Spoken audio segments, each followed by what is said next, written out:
This is Daily Armenia, CivilNet's daily news digest. Here's what's making headlines in Armenia today.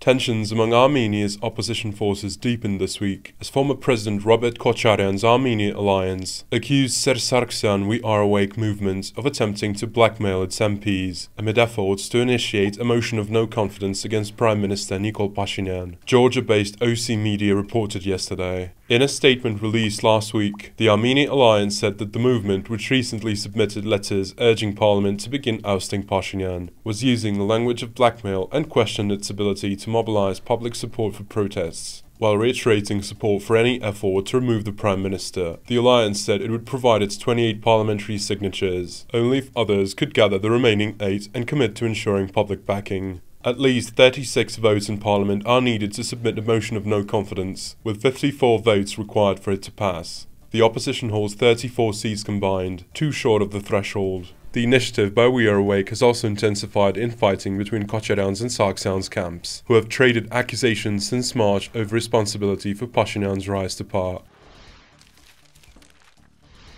The Armenian Patriarchate of Jerusalem yesterday strongly condemned the head of the Russian Orthodox Church for honoring Azerbaijani First Lady Mehriban Aliyeva during his visit to Baku over the weekend.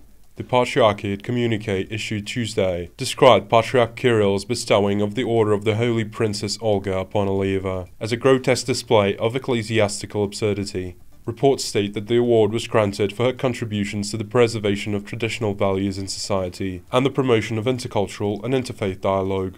Aliyeva serves not only as First Lady to her husband President Ilham Aliyev, but also as his Vice President. Aliyev welcomed Patriarch Kirill's visit to Azerbaijan, during which he emphasized that interfaith and interethnic peace and understanding prevail in Azerbaijan, with the Orthodox community playing a significant role in this harmony. Azerbaijan has long used tropes of interfaith harmony and tolerance of minority groups as a cover for its ruthless treatment of the former Armenian population in Nagorno-Karabakh and continued repression of other minority groups as well as civil society at large. The Patriarchate issued a similar statement targeting the Catholic Church in April for hosting a conference in Rome to spread a false narrative that Armenian churches in Nagorno-Karabakh actually belong to the medieval Caucasian Albanian people, which also contained at least one presentation arguing that Armenians are not even real Christians. Yerevan Mayor Tigran Avinyan did not intend to target CivilNet when he claimed the media has become a garbage dump, his lawyer Vahagan Kasparyan said in court yesterday, framing the comment as a general criticism of disinformation. The remark was made during Avinyan's live debate on Factor TV last December with ex-mayor Kocharyan, amid discussion of a CivilNet investigation alleging a conflict of interest, as Avinyan previously oversaw a state subsidy program that financially benefited his family's company. In court, CivilNet's lawyer Karen Tonoyan argued that the mayor's words clearly referred to the outlet, pointing out that the investigative article was mentioned during the broadcast, and that the host even warned Avinyan against targeting CivilNet. Not seeking any compensation, CivilNet is demanding a public apology from Avinyan. There is also a separate defamation suit filed by Avinyan against CivilNet that seeks the removal of the article and roughly $8,000 in reputational damages.